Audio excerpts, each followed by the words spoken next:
Good morning. Welcome to church. I am Jesse Lee Peterson. Thank you so much for being with me. Happy Father's Day to everybody and their daddy. I hope that this is a good day for you. And happy Father's Day to all the fathers here. And good morning to everybody. Good morning. Good morning. How y'all? Good. I have to tell you that we had our 8th annual Father's Day Fatherhood and Men's Conference last night. And it was the best. Out of all the 8, each year they are getting better and better and better and better and better and better and better. And last night was absolutely amazing. Everybody and their daddy and their children showed up. And from Arizona,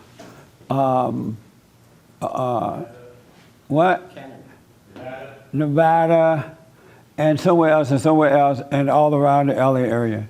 It was really, really an amazing Father's Day conference. And I learned a lot. I realized so much from that last night. It was amazing. So thank you guys. It was really amazing. And also to the ladies that helped put it together. Tara, is it your name Tara or Tasha? Tasha. And Tracy and Kelly and, Oh yeah, Marilyn. What do you call her? Merlin.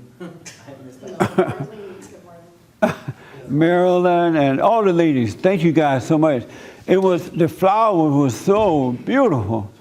Wow.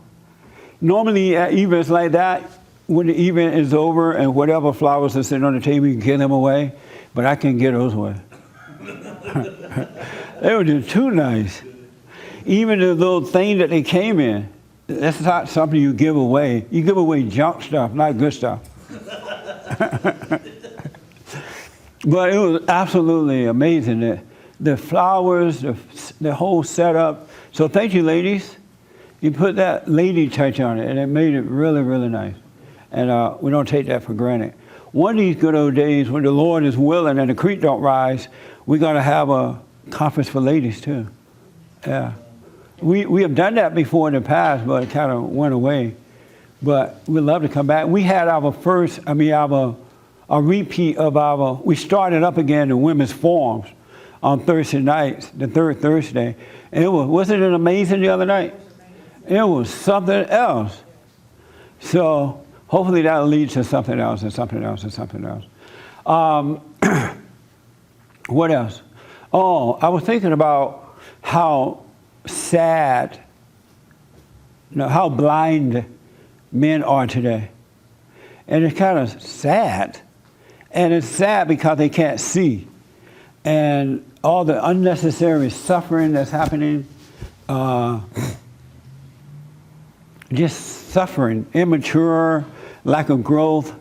And it's just really, really sad. There was a guy that I've been counseling with. He was there last night, and I didn't point him out or anything. I don't want to point him out now, but it was sad to see him because he's like 59 years old and he's still living with his mother. And he hates his mother, so he can't get away from her. And now his mother dying, and he feels stuck even more so because he feels too guilty to leave her. I was like, I would pack my bags and be gone. Throw mama from the train.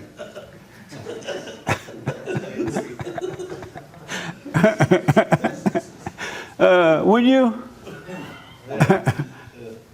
If my mother had made me guilty and I stayed with her all my life and I'm thinking that I'm going to leave when she turned 50 and then she gets sick and now I think, I'm gone. She'd be calling my name. Jesse, where are you? I need some water.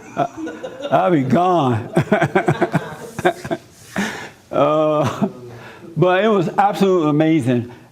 Today is Father's Day, and I don't know if I want to start out with my little thing or any questions about anything or comments or anything. No? Yes, sir.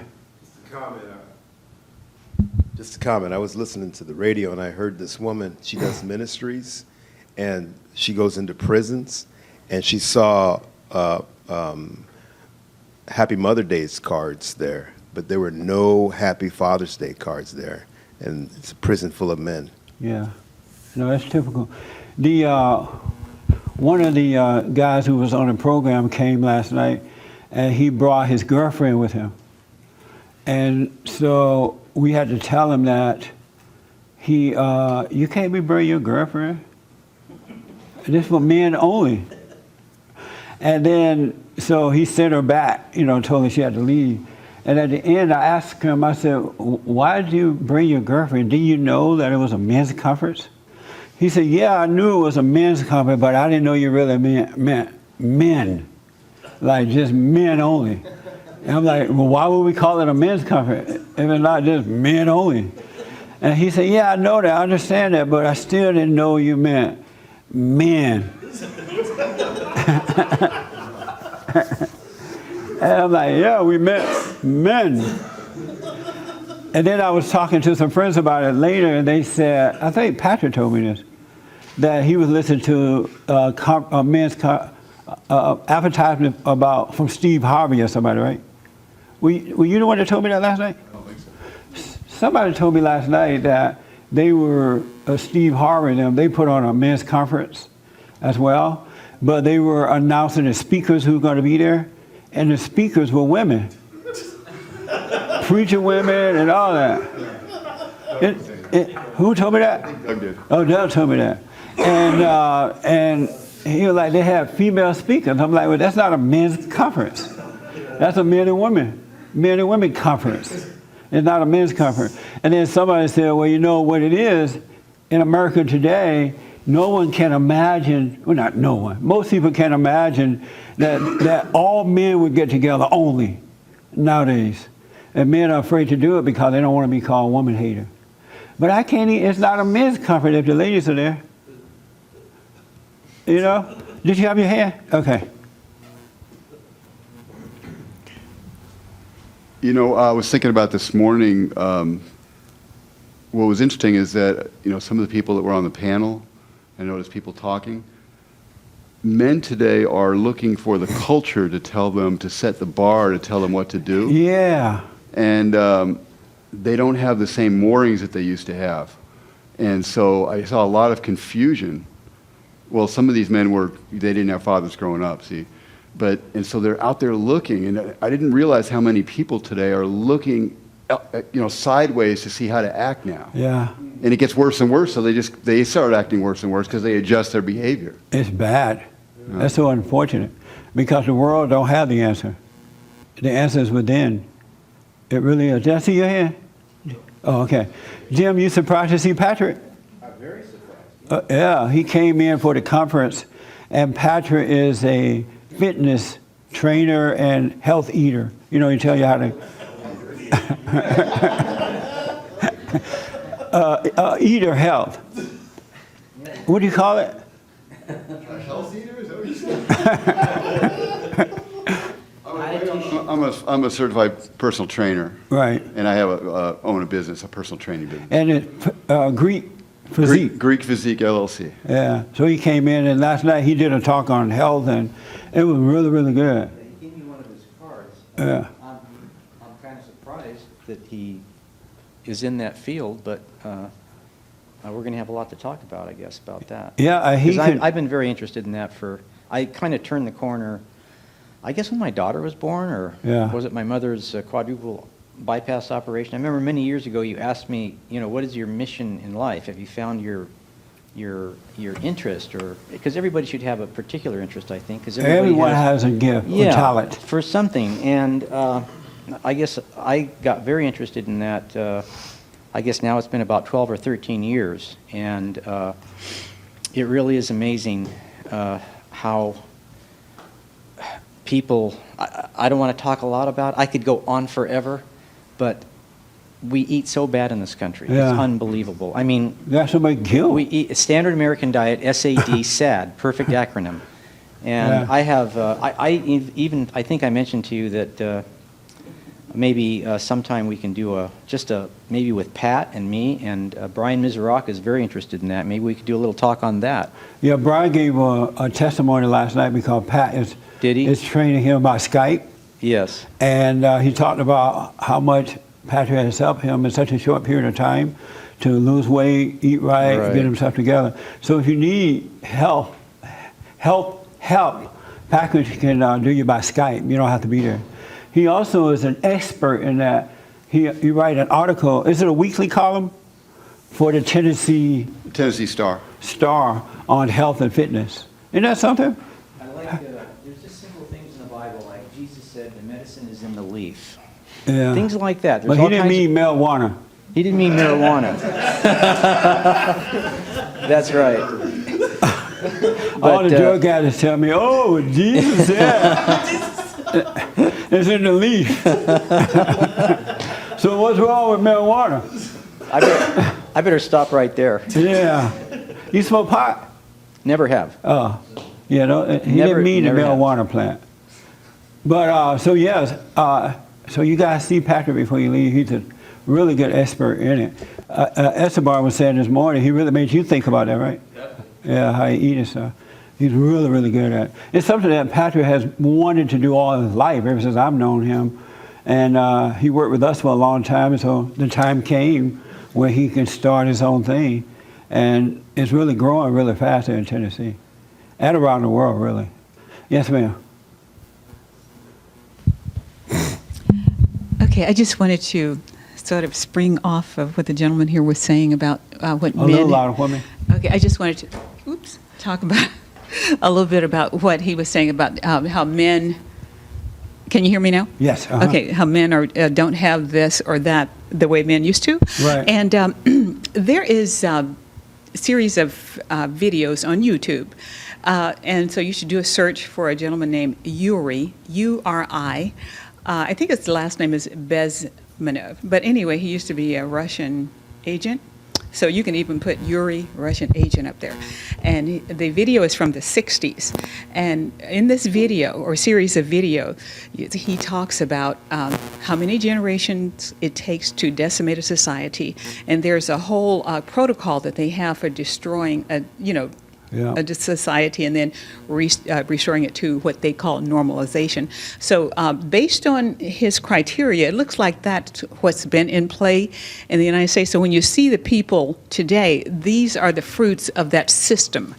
You know, so, and I guess one way to do something about it is to recognize that you've been hoodwinked and then get a good foundation to doing it. But if you look at that, it'll spell it out very well for you.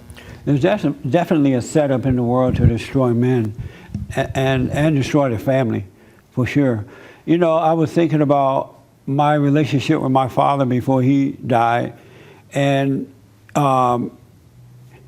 it was amazing. You know, I didn't grow up with him, and I talked about how I had that deep down yearning for my father, and no one or nothing could replace that or take the place of that.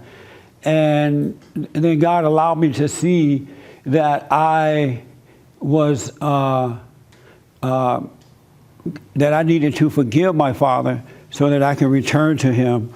And when that happened, I was made whole, you know. And I was thinking about, what did I get from him?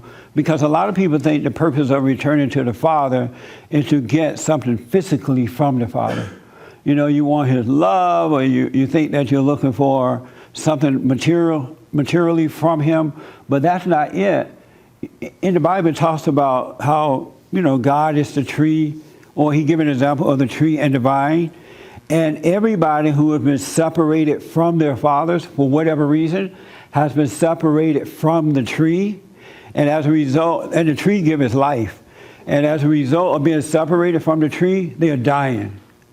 They are absolutely dying. They are getting no life. They are dying.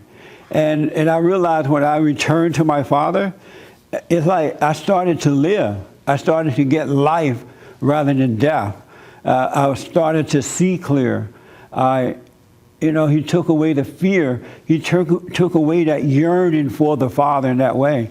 And I started to live, because through my earthly father, I was able to return to God and see him as my Father.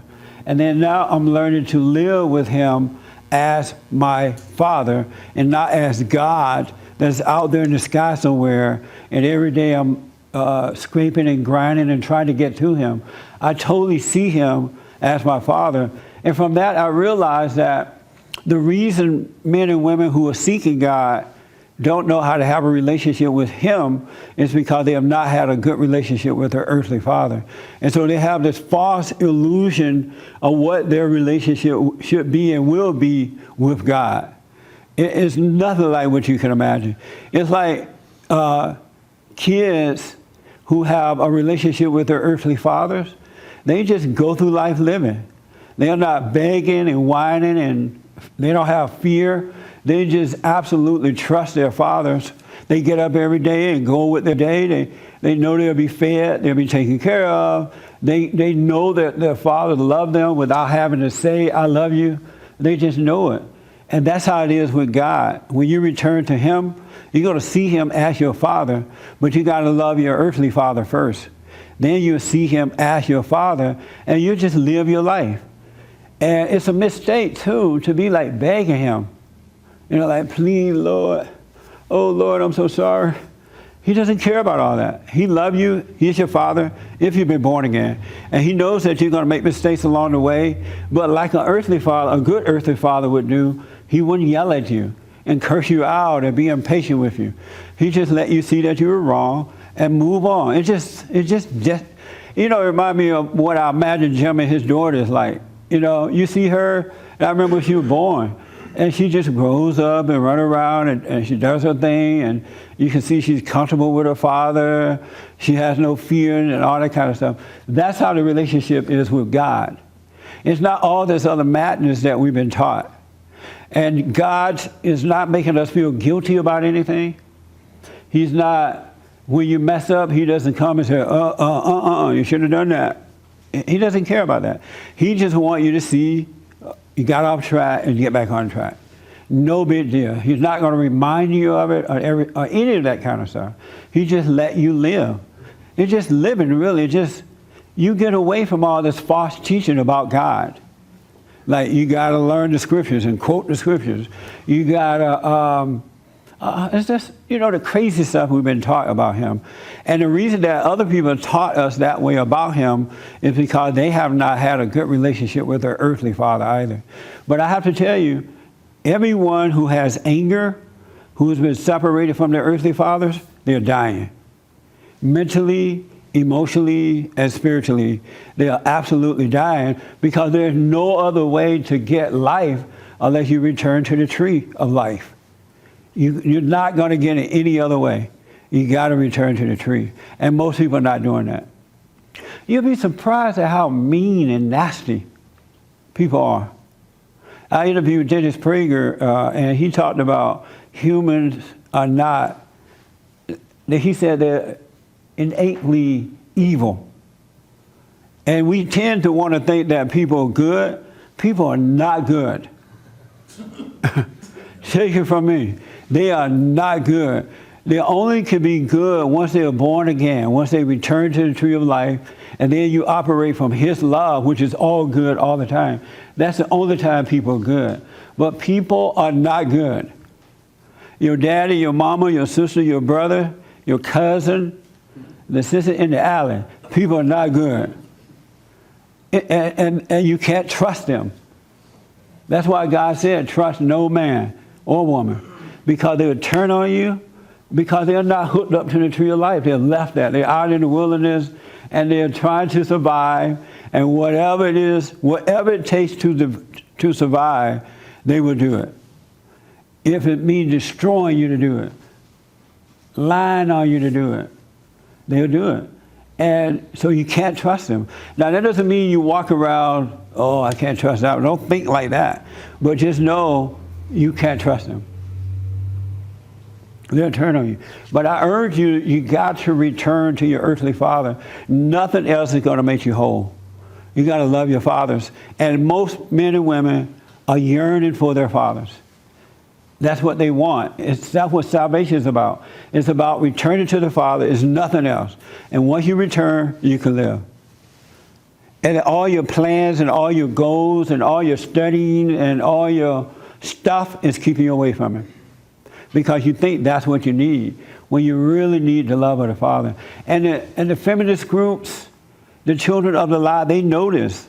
Well, I don't know if they necessarily know, but the Father that's made a home in them, he knows it. And he's always trying to get them to destroy the family and destroy the man. Men are bad off. I'm telling you, it's pitiful. Impatient. They act just like their mothers. And there's nothing worse than having a father who is like a mother. Impatient, ego tripping, angry, looking for love. A man should never look for love. Any man that looks for love is blind. Any man that's judged his fellow man is blind and can't see. A man's foundation is a solid foundation.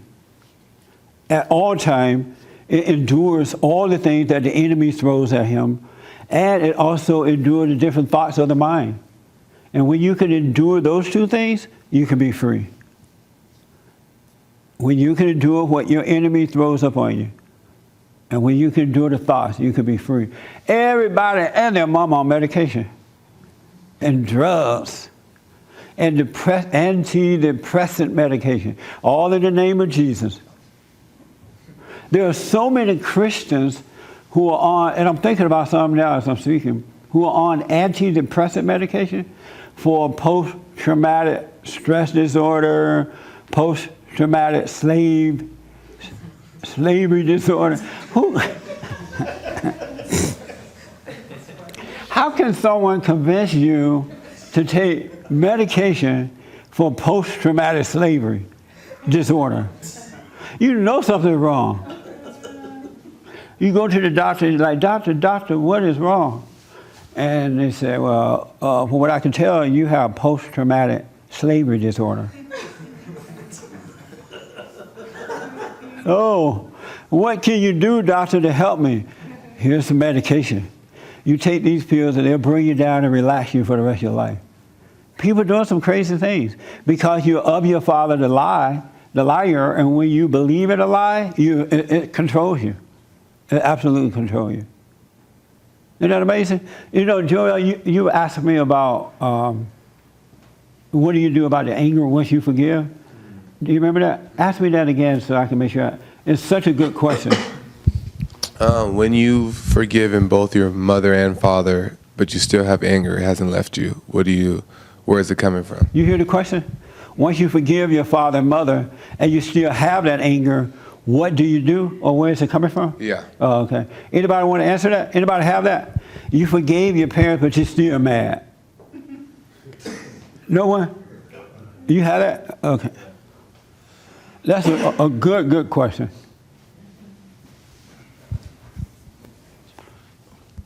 In my experience, after I forgave my parents, I still had some anger. I noticed that it dropped significantly, but from my experience, I got married when I was 21, met my wife at 17. So I went right from my mama's house to her house, basically, and she became my mom. And I realized that I was having dreams and I was having things where I'd be in the room with her and I started feeling like I felt with my mom. Yeah. Back, and I felt like I hated her. So I just went to her and I told her that, I forgave her, because it was the same situation that was happening with my mom. And once I did that, it's pretty much gone. I think that there might be some other issues that the Lord still needs to reveal to me.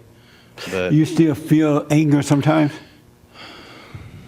It's hard to explain. I think I might. It's like I don't want to have an opinion about it.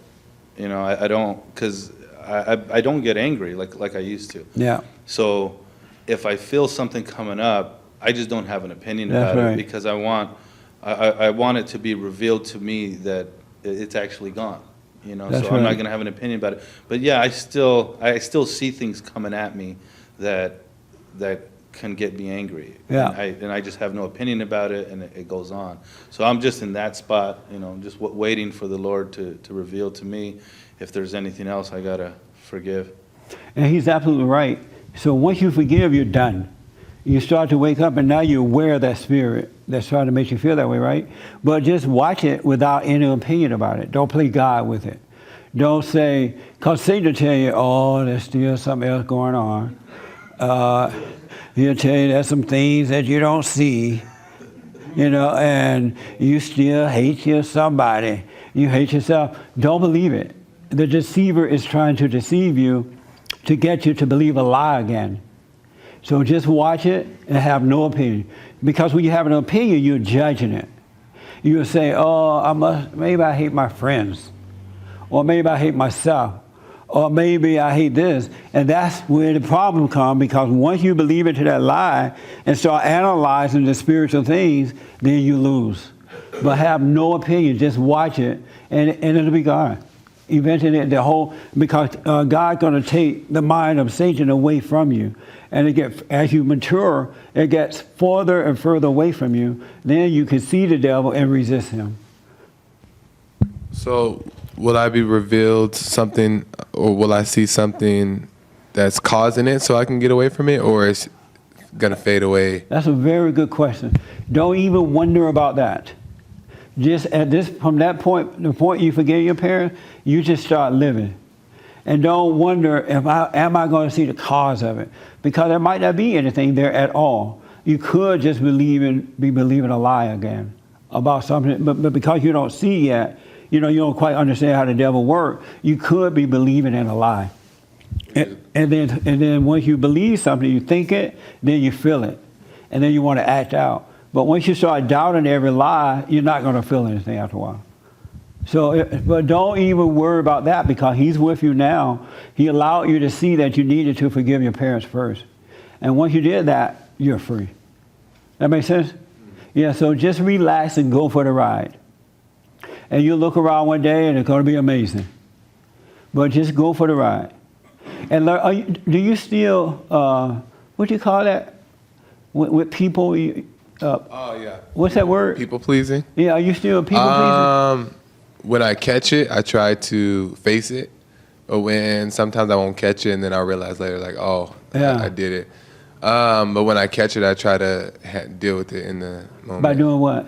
By facing it and being honest instead of holding back. Let's say that you're into the people-pleasing thing. How do you please people? By not saying exactly what you feel like you should, because you don't want to, because you're, you don't know what the result is going to be. Right, you don't know how they're going to react, or what, if they want to play with you anymore, anything. Yeah. And mainly too is that half of the fear of like not knowing what they're going to feel about you, but then also not wanting to hurt them. You don't want to hurt their feelings. Yeah. Yeah, I understand that. So here's what you do. The next time you see yourself doing that, let's say that you should be telling this person the truth, but you're lying.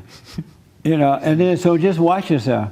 Go ahead and lie, but just know I'm lying right now. I'm not really saying what I want to say. I'm saying, and just allow it to happen with no opinion or anything. Yeah. But just see that you're lying. Like, I really need to tell this person they should take a shower. Or brush their teeth or something, Does not, or judging it, does that put the pressure on it? Yes, when you judge it, that's where the problem is. But if you just go ahead and finish the moment people pleasing without an opinion about it, then you change. You look around one day and the habit is gone. Because you're watching it, you're not mad about it. One thing that Satan does, when you do something what you think is wrong, he'll make you have an opinion about it. He'll judge you on it and make you judge yourself. And then you think you're not going to do it again because now you feel guilty. But it's the guilt that makes you do it again. But if you don't have an opinion, you won't have the guilt, and the flavor of it disappears. And after a while, you just don't have an appetite for it. So you lose the appetite to people please. Okay. A whole lot of people are people pleasers, unless they get angry, then they go off and they tell you the truth, and that doesn't work either, because they're doing it with the wrong spirit. So just let yourself be people pleasers until it'll just fade away. Okay. That makes sense? Yeah, so, but if you try to control it, it gets worse too. If you tell yourself, I'm not going to be a people pleaser, you'll become the worst people pleaser on earth. You'll be people pleasing everybody. People that you don't even like and don't care, you'll be people pleasing. But because you made a decision, like a God would do. You know what I'm saying? But if you don't make a decision, it fades away. And the one thing that Satan does, I'm telling you, he tries hard to make you make a decision. That's why it's not even good to say, I'm not going to make a decision. Because he'll get to work and he'll be telling you to make a decision. You got to make a decision here. And you're almost about to say it because he controls you. But just see it, but don't have an opinion. All right? You know something? And then maybe you can find some pants that don't have holes in them.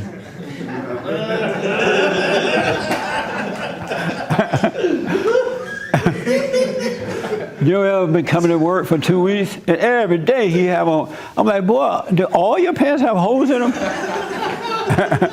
does it do? And then he said, well, I noticed that nobody at work wearing holy pants. And so he has one pair of pants that doesn't have holes in them. Do you put the holes in them, or you go out and buy holy pants? I buy them. I have some I want to sell.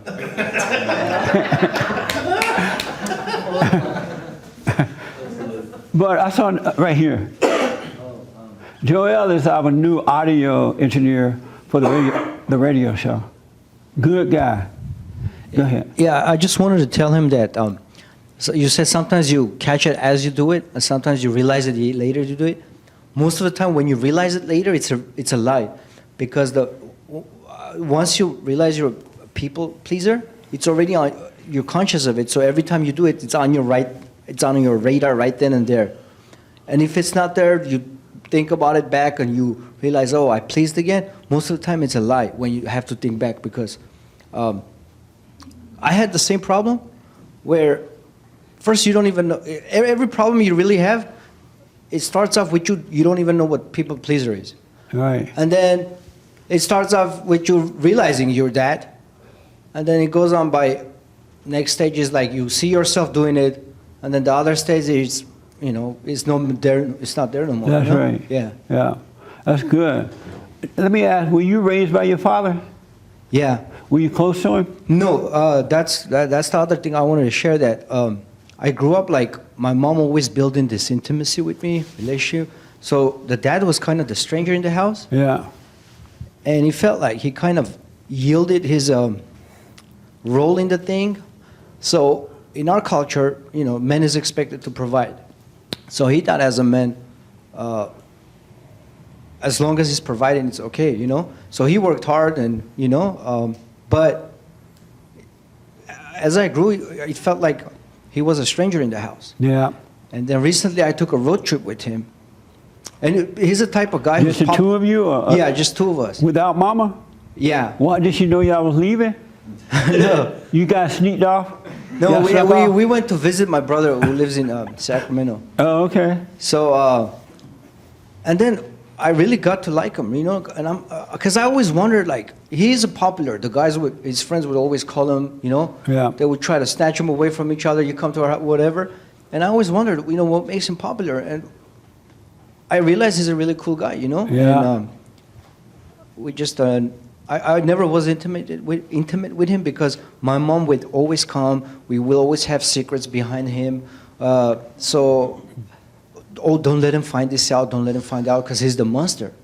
And then when I realized, we always thought of him as a monster, but he never even had a heart to beat us.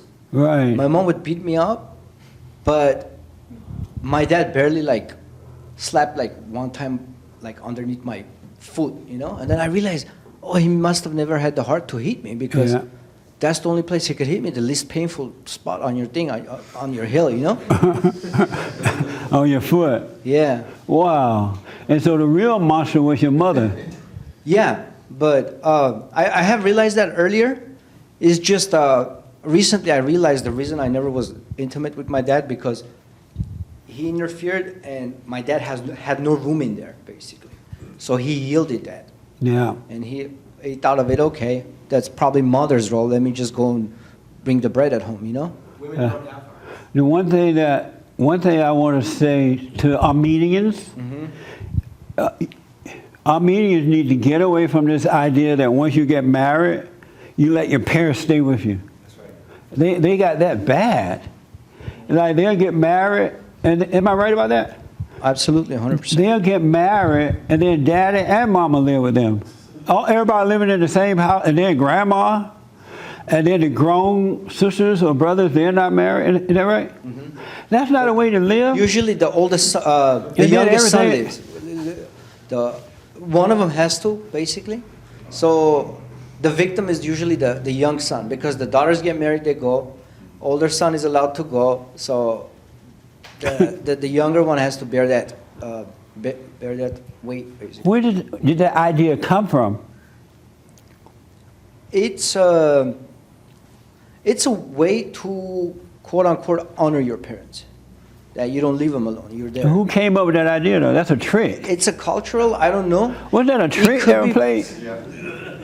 It could also have to do with economical conditions in Armenia. You can't afford really to buy another house or rent another house. So you're kind of forced to live in the one house. It could be due to economical condition, or it's just a cultural thing where you must honor your parents. That's amazing. Well, I'm asking the Armenians to stop that. I'm telling them to get married and move far away from your parents. If they live in South Central LA, you move to Florida. And don't even let them come live there, and maybe a vacation once in a while for a few days, and then even then they stay at a hotel. Like that, that to me is like a violation, big violation if I were to do that, to move another state. I'm brought Really? up thinking like, I gotta be there just in case they need me. They can always pick up the phone where I could be there within half hour, the max, you know? Be there for what? Anything it might be, you know, but any situation it is, but you always, I can't like really move too far away. So once you get married, you're gonna let them stay with you? No, I'm not, but it has to be like less than half hour drive away. You won't move further than a half-hour drive away from your parents? No. Oh man, we're gonna have to lay hands on you.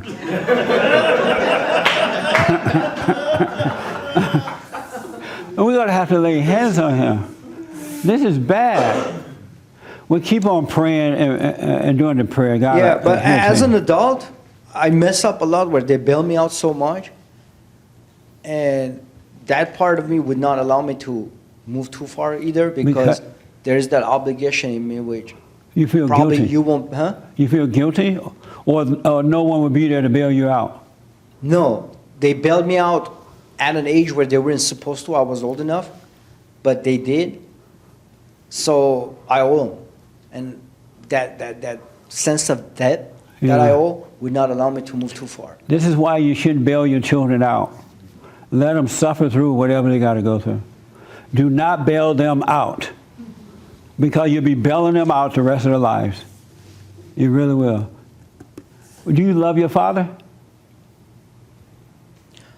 Yeah, I definitely don't have any hate toward him, and I like him. So when Yeah. you discovered the thing about your father, that he's really, on this road trip, that he really is a good man, did you go back and tell your mother that you realized from the road trip that she was the big bad wolf and not your dad? Yeah, I just You stopped. told her that? No, when she brought up the next secret that we're gonna have behind her, I said we're not having any more secrets. You know? Oh, you told her that? Because yeah, Good. I said it's so not fair because me and Dad never had secret behind you. You know? And it's true. We never had anything. Don't tell this to Mom. You know? Yeah. We never had that. And most of the bad things I thought about my dad was brought up to my attention to my mom. I don't want to say the lies were fed, but it was brought up to her. Yeah. So if he had weaknesses, what my mom said was true, but it was brought up to my attention by her. Yeah. And then everybody else is like, I realized that all my dad's aunts and uncles were the bad guys, and my mom's this thing. So every now and then when I talk to my dad's side, I'm thinking, I have this sense of impatience where I can't wait, I just want to hang up, but these people have not done anything bad to me. Yeah. But I was fed to, Wow. you know, like this, like that side. That side is bad. This side did my mom wrong and this and that, you know? That's amazing. Well, I'm glad you're waking up to that. Before I go to Dallon, let me ask Mary. Mary, why do mothers do that? Why do they do what? Separate the fathers from the children. I suppose the jealousy. Jealousy? Yeah. Of what? Well, the mothers want to be the center of the universe to the children, but that's, you know, and they don't realize that's anything wrong with that because they feel like they do more for the kids, I guess. So they want to be the center of the universe because they feel like they're doing more for the kids. More like what? More like, you know, the emotional tie. Oh, the mess up part. Yeah, the mess up part. Yeah. I look, you know, for instance, I've done the same thing, but I look at my daughter and she just wants to keep the strings to my grandson. She doesn't want him to grow away. Oh. Because, So you know, when did you that get to your daughter and independence. now she's doing it to her son? Yeah. Did you bring that to her attention? You pointed out? Yes. You Well, did? And what'd she say? you did what you wanted. I'm the mother. I'm doing what I like. Wow. Yeah. That's so amazing. Yeah, so everybody's got their own agenda. Yeah. Now that it's so amazing now that you can see what you've done and you clearly see that she's doing it to her own son, but because she's rebelling, she won't even hear the truth from No, you. she doesn't want to hear it. So That's how this thing is passed on from Yeah. generation to generation. right, because everybody feels like they're doing a better job than you did Right. until it's too late, and then the kid is like, ah. Yeah, that's right. That's amazing. Right. Let me take Dallon first, and then I'll take online and here. Did you have it? And here, okay. I was just going to comment how families have a way of holding you down, and you should be wary of that. They don't do it on purpose, but the people who love you the most often hold you back the most. They kind of have this thing where they guilt you about leaving the family. They tell you that they want you around and they love having you around, and that in turn, if you look at what it does, it holds you back from your ambitions in life, even though they Yes. have good intentions. That's right. They kind of put you in cold storage. That is so true, man. And you don't want to be in cold storage your whole life. That's right. And I think that parents mean well, and most of the time it's from the mothers, but I think they might mean well. But if you can't set your children free once they become an adult, I don't know how you think that's good. You know, once they become 18 years old, especially the boys, they need to be gone.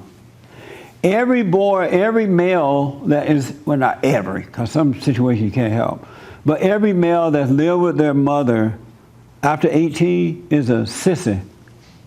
So all the men who are still at home, you're a girl. Because real men don't stay home. How you stay home? You know, what do you do every day at home with your mama? How do you wake up in the morning knowing that you're waking up in mama's house and you're grown? And there are some guys who are like dating and they live at home with mama and have no shame. None. Let me do this. Yes, online. This is from Caroline. But Jesse, then what is the proper way to take care of one's parents when they get older? Because you told him to move to Florida. Oh, far away.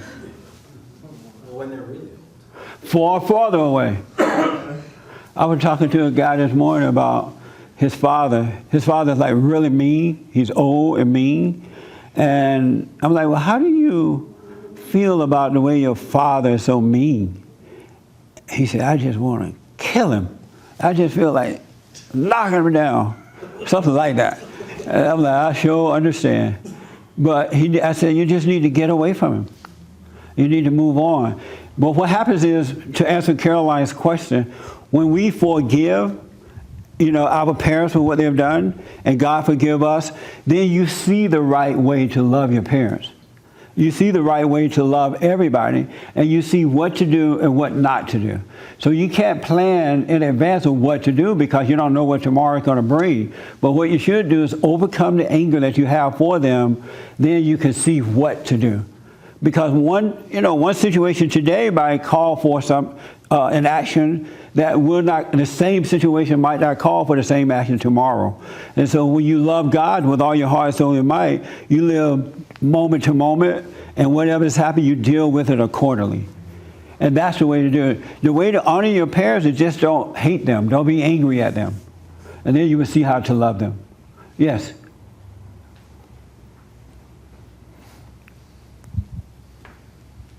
Somehow Esteban is asking, what if you're 18? What Who's if you're Esteban?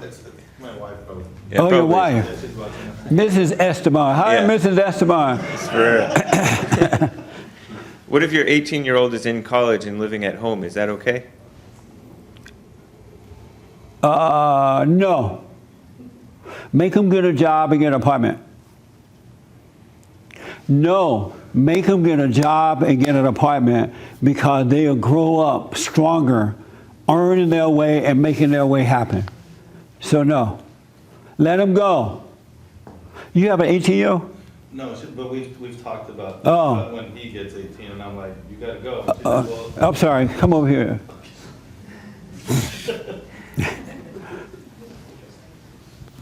yeah, no, my son's 13, but we've talked about when he's 18, if he decides to go to college, then is he going to be in debt? All this stuff that we don't even know might not even happen. Right, that's so, right. And so I'm like, for me, it's like, no, he goes out on his own, whether he's going to go do a business, go Thank work, you. or if he's going to go to college. Yeah. It's his choice. And the Lord will help him get through that. As for me, my job, is, I guess, is kind of done, where he's Yes. kind of go, Once he's 18, you're done. Yeah, so I guess her point is, she tells me, is we're trying to help him by not letting him, so he doesn't go so far in debt. I said, well, he doesn't have to choose to go in debt. That's right. So, I mean, that's, but it's just a, Listen to your husband, Mrs. Esteban. He's telling you the right thing. I just realized something too. One of the greatest mistakes that parents make is when they plan their children's lives. I'm going to train you to go to college. I'm going to train you to be this or that. You're taking them off course of their natural life, and you're traumatizing them. And then they're like little robots. They grow up and they go to college, and then they hate you afterward. And they're miserable. I know so many people who've gone to college because their parents trained them like little apes to be that way.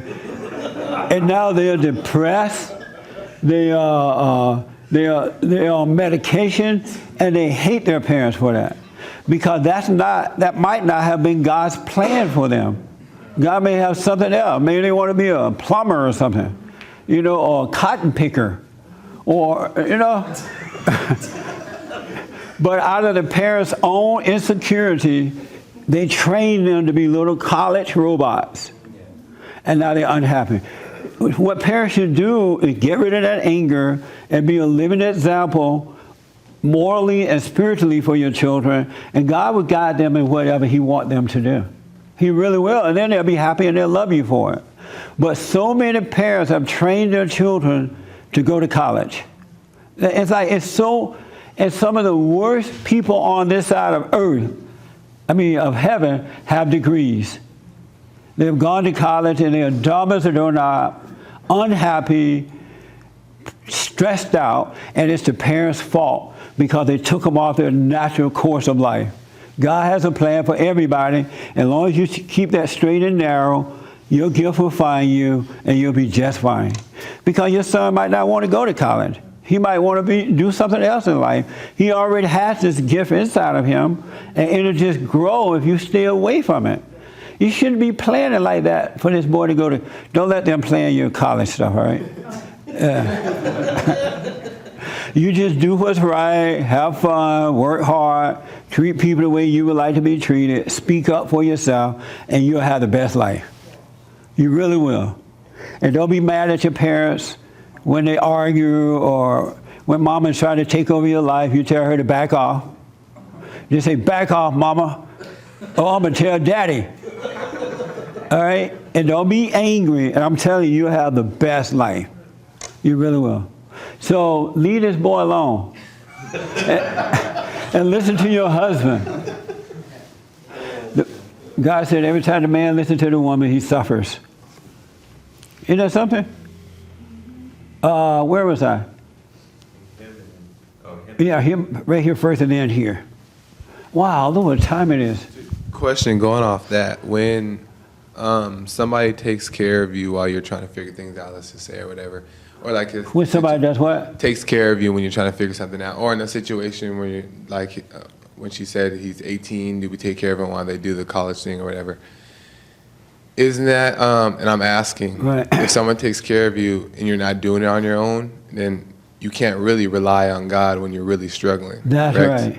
And then so it's like you actually would You never say you actually can't really rely on God with what? if you're not struggling. Right. Because you need to struggle, correct? Yes. If you are gonna rely on him because of that struggle is where you're gonna see his power when you ask him, correct? 100%. Because if somebody's taking care of you through your struggles, then that person is your God. Yeah. And they'll control you all the way to the grave. Because you'll feel guilty, you wouldn't want to move down the street, to Florida, because you can't leave them. You owe them now in your mind. And they will be your dope dealer. Because you're not really struggling. Because you're not really struggling. And I've said this over and over again. When I was growing up, and most men and women in those days, they told us, when you turn 18 years old, you're out of here. Really. And like, I remember my grandmother would tell me that all the time. They call me Punchy. She's like, Punchy, I'm showing you, I'm doing this for you right now, but 18, you're out of here. And she was not telling me to go to college. She didn't tell me where I was going. She just said, you're out of here at 18. And honestly, I remember asking her one day, well, where am I going? She wasn't giving me any hints as to where I was going. And here I am, a kid. She's like, so I said, well, where am I going? I call her mama. Where am I going? She's like, I don't know, and I don't care. You're just out of here. And so I turned 18. I graduated from high school May 1968. And in July, I moved up to Indiana because I had to go. And I got me a job for 2 weeks at the steel mill.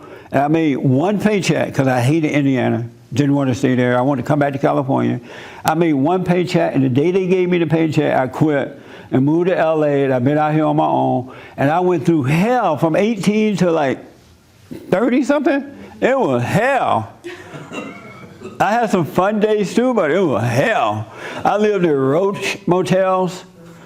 I remember I lived in a motel that had so many roaches. I'm sure I ate some of them.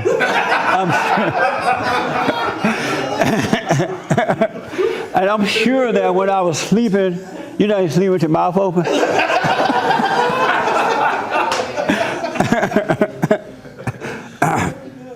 I remember I used to go to my aunt's house, like, to visit them, like, on a Sunday or something, and I lived in this roach motel. They were like, don't come in here unless you shake your clothes off, because they didn't want me to bring the roaches to their house. That's how bad my place was. I used to have to hitchhike to get places, because I came from a plantation in Alabama to Los Angeles, California. Can you imagine what that must be like? I got used and abused and lied to and everything because I was a little cotton-picking boy, had no idea what the real world was like, because I had not been treated that way before. But you know what? I never called and said I'm coming back home. They don't even know I went through a lot of stuff I went through because they had prepared me. At 18, I'm grown. Now it's time to grow up. Isn't that amazing? And I just started to work and save my money and just bought a house and just started living because they prepared me. Don't do that to your children. Leave them alone. Just be an example. Teach them to work, you know, have responsibility, and they'll be just fine. And then you don't have to worry about them when they leave home. Your boys and your girls. All right? Okay, let me do this. Let me take here first, Frank, and then I come back to you. Did they answer your question? Yeah. So whoever's doing that to you, drop them. Tell them, let me suffer, leave me alone. And when your mama is like, come on, baby, how you doing? I know you got a job, you have to travel so far. You just say, mama, back off. Get behind me, you're trying to, what do you say, Esteban? The other Esteban. You quenching my spirit or something? Blinded. You're binding my spirit. That's what Esteban said to us when we have to go off on him. He's like, oh. And then he paused.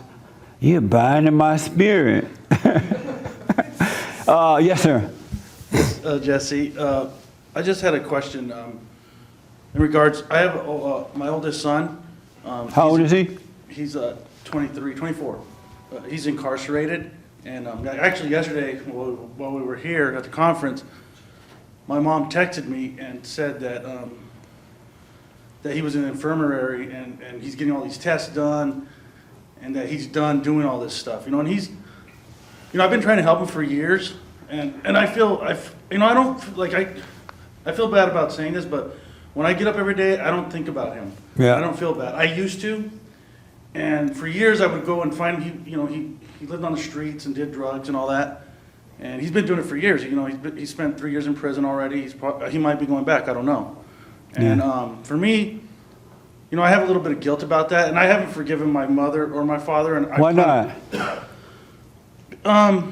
Because I'm like one of those guys. Like, my dad's a pastor, and we grew up in the church. And when I was 14, he couldn't make me go to church anymore, so I ran away. And I basically joined the Army, and I went and did my party thing, for a long, long time. I heard a lot of people doing it, and I realized now at 45 that that's no way to live. And I was living in my own will, and so I'm trying to be, I'm trying to be better. Yeah. But basically, my question is, I'm trying to make myself better, but I want to help my son as well. But my parents are blaming me, and they want me they have this idea. If he doesn't go to prison, they said they want him to live with them, and they want me to come and visit twice a week. I don't know what they want me to do though, and I'm like, and I don't want him to live with me either. He's a felon, but I don't know. I'm kind of in a place where I'm like, I don't know what to do. Yeah. Where's his mother? She lives in California. She used to live in Phoenix, where we all live, but she moved back to California a couple years ago, and she got remarried. And she has 3 children that are under 15, so she has her hands full, but... So was he raised by her or you? Both. He would go, because we were divorced, he would go back and forth, but he spent most of the time with me until he was 13, 14, and we had an incident where some of their friends broke into our house and they stole a lot of stuff, and so his stepmom, my wife at the time, got in a huge argument, and she basically made my 2 boys leave. And it was The stepmother did? Yeah. Cause, your wife? Yeah, my wife at the time and their mother got in an argument over and so she said that she didn't want him there. And why did you let your wife do that to your sons? Because I was weak. Yeah. I just I didn't want any conflict. And I was like, that's fine. And I figured they're still going to be within 30 minutes, so I'll still see them, but... That's really where it all went downhill for my oldest son. Yeah, and ever since then, there's nothing worse than have a cowardly father. Yeah. He gonna let a stepmother put him out like that, and he just sit there and take it. And so, what's your question for me? My question is, I carry guilt about it, but I realize that God's trying to work with me, and I want to try to help him. I would go and I feel bad because I also did things with him because I was I was doing I would party with him, which I have regrets about. But when you say you would party with your son, yeah, and how old would he be at the time? How old was he at the time? He was 16, 17. And what kind of party would you do?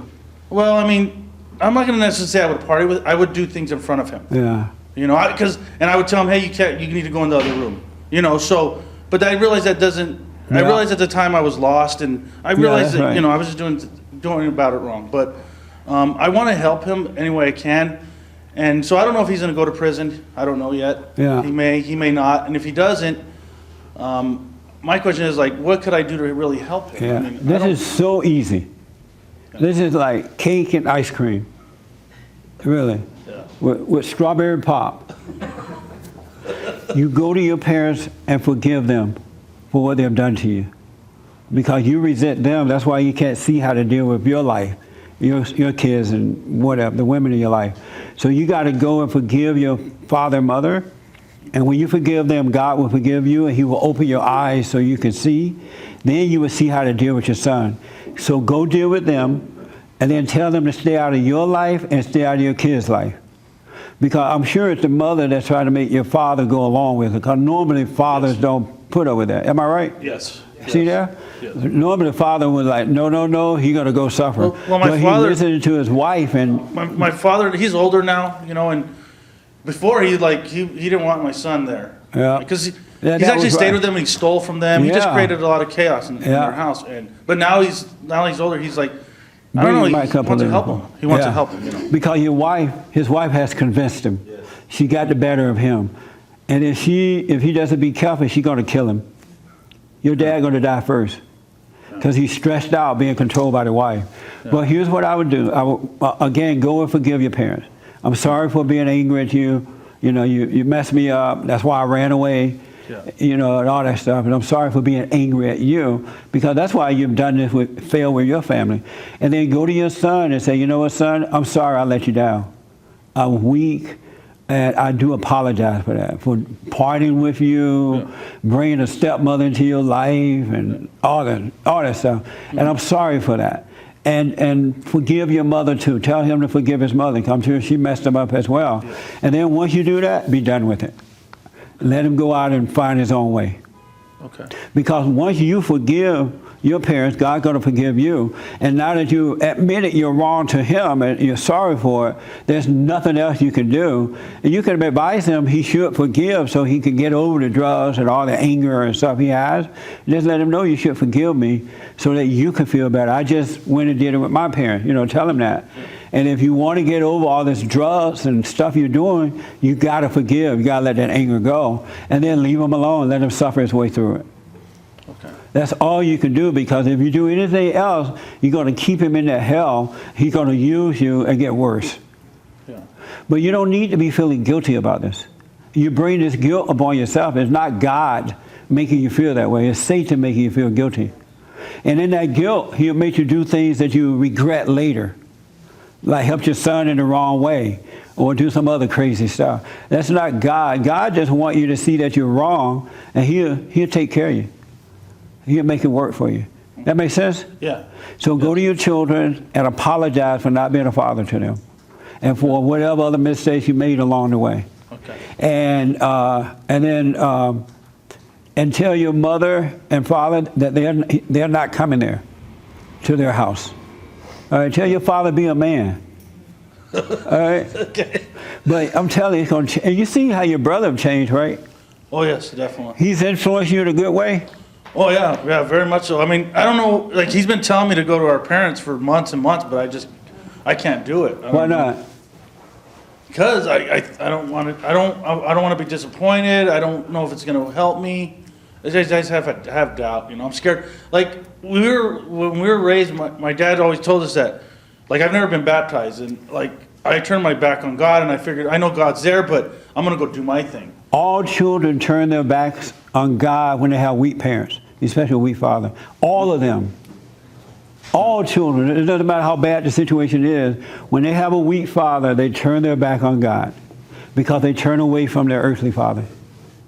But go ahead. Yeah. How old are you? 45. Isn't that amazing? You're 45 years old and you're afraid to go and deal with your parents. You're an adult. But because you resent them, especially the mothers, they control you. And so Satan will say, oh, you're going to hurt her feelings. She's old now, or he's old now. So Satan want to keep you in that darkness of that anger so he can destroy you. I know, I know I have to go forgive them. The thing and I know this might sound silly, but in my mind, I think well, should I tell him all the things what I resent him for? I just make it more complicated than it has to be. Right. And don't plan. That's Satan trying to lay out what you're going to say, what you should or should not say, because he want to make it difficult for you, or you're not doing it at all. Do not plan. Don't listen to the voices. Go there and let the words just come out. You might not have to use but one word, but don't plan what you're going to have to say. God is with you, and he'll give you the right words to say. Do not plan what you're going to say and make it extremely difficult. because it's a setup. Satan is making you live it before it happened. Yeah. And then when you live it before it happened, it's difficult because it's not real. Yeah. So do not plan. Perfect. All right. All right? Yeah, sounds and then good. just apologize to your son and be done with it. Okay. All right? Thanks, Jesse. That make sense? Yeah, it does. And I'm telling you, then you're going to grow, and everything that you have done in the past would not exist anymore. It's like a brand new start for you. Yeah. It's going to be as though you didn't even have a past or a future. It's going to be amazing, man. It really sounds. is. I mean, yeah. 'Cause Yeah. I know. Like even right now, I feel like I have a little bit of anxiety. You know, I feel bad about the stuff I've done. You know, and at 45, it's like I hurt a lot. I hurt a lot of people. We all do in our fallen state. You're not the only one. We hurt all people in their fallen state hurt a lot of people, including their own children. Yeah. And then they feel okay about it. Some people don't even feel guilty or regret it. You're right. You're seeing that it's wrong, and that's the beginning of your salvation. Yeah. You see that you're wrong. Oh yeah. And that's what God wants us to do it. Confess our sins. See that we're wrong. Not seeing what somebody's done to you, but see that you're wrong for being angry about it. Yeah. Judging them, and you'll be free. Let me know how it goes. I will, Jesse. I will. And so who is the oldest?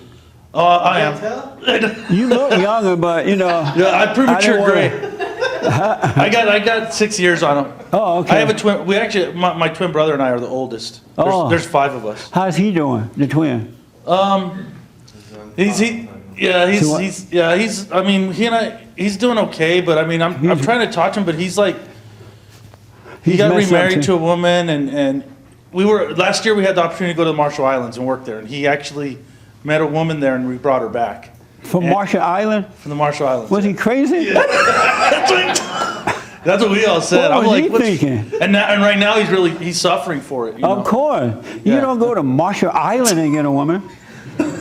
Yeah. So Where's Marshall Island? It just doesn't sound right. it's 6 hours away from Hawaii and from Hawaii towards Australia. It's in the middle of the South Pacific. It's like it's in the middle of He nowhere. went way out there trying to get away from his mama and still married his mama. Yes. Isn't that amazing? And I love my twin brother, but I'm like, some of the choices he makes, I'm just like, I don't But he has the same problem you have. He's angry. He resents the same parents you resent, and he can't see his way. And so by you changing, you can influence him. Yeah. Just like your brother influenced you. Hey, Jesse, what he said there, I just wanted to point out that that's how I was. It's very easy to be looking at my brother. Oh, look how bad he is. Look at this. Right. It was when for just whatever they can do whatever they want, and I looked at myf. That's right. when it changes, and that's what 100%. because I remember I used to feel good. Look how bad this guy is. Look how That's bad right. that guy is. You know. You're so right. So once you get to know yourself, you understand everybody and everything around you. And so now you will have compassion for your brother because you understand yourself. And it's the same spirit. Yeah. And so that way, when he see you, he will see that you're not judging him. And it's not that you're agreeing with what he's into, but you're not judging him for it. And that's what can change him. Just like your brother influenced you. Yeah. I mean, right now I feel like, I don't know, like I was telling Stan, like since he's been like, he discovered you on the YouTube and whatnot, and like I feel like God's trying to work with me, but Yes. I also feel like I'm like, I don't know. I tell people, well, I feel better. I don't have as much anger and all that, but I don't know if it's real or not. You know, I Don't don't know. worry about that. Yeah. Do not try to figure that out. That's another game of the deceiver. He still wants you to figure out things and try to work it out. Don't. Of ourselves, we know nothing, and of ourselves, we can do nothing. You just need to live. Okay. Don't try to figure that out. Okay. Don't. That's another lie. Don't go with that at all. Just get up and live your life, Okay. and you shall see. Sounds good. Yeah, don't worry about if it's real or not real, if you're praying right or not praying right. Yeah. Don't get into any of that stuff. Just live your life. Okay. And God will guide you. All right? Yeah. Sounds Good. Thanks. Well, let me know how it goes. Oh, I will, Jesse. I So, will. I yeah. appreciate it. If your mother offers you some food while this is happening, don't take the food. Because you don't know what's in there. You don't know what's in those tacos.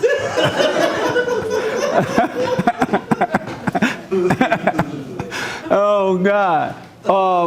Let me do this. I'm out of time, so I need to end this. Let me just get a witness from one lady way in the back. What do you think about it? You see what he's talking about? Yes, of course. I did that to my children. I You was a did mother it to from your hell. kids? Yeah.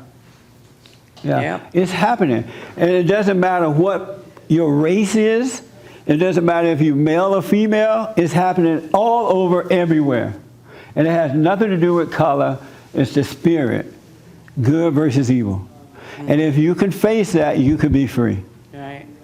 All right? So let's see what I want to do. Happy Father's Day, folks. And I recommend that you forgive. And don't worry about what the feminists have to say about it, what the blacks or the whites or the male or the female or the preacher or the deacon or anyone.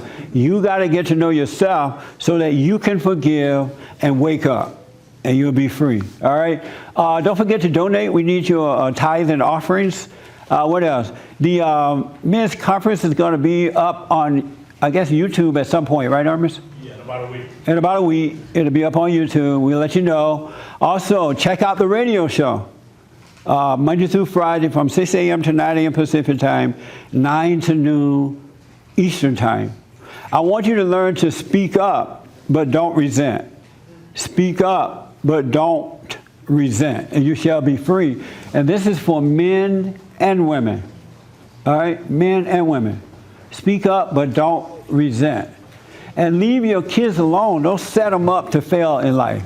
All right? Appreciate you tuning in, and thank you all for coming, and happy Father's Day again. All right?